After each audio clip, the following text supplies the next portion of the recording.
సక్రమంగా షట్టర్ల ముందు పెట్టిన కొట్లను తొలగిస్తున్నాము, వారికి నోటీసులు కూడా అందజేశామని వారన్నారు.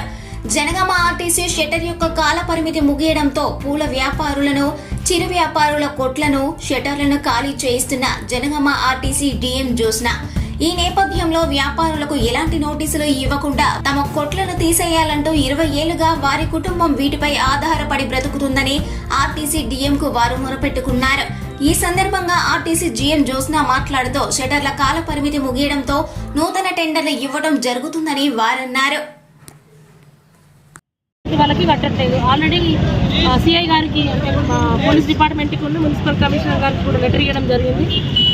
వాళ్ళు వచ్చి తీస్తానన్నారు, బట్ తీయట్లేదు. సో మేమందరం ఆర్టీసీ కార్మికులం అందరం కలిసి, ఉద్యోగస్తులం అందరం కలిసి, ఇది మాది కాబట్టి, మా డిపో కాబట్టి మేము అది ఖాళీ చేస్తున్నాము. ఒకటి. రెండో విషయం ఏంటంటే బస్సులు ఇక్కడ టర్నింగ్ చేసేటప్పుడు ఇబ్బంది అవుతుంది. Okay, thank you.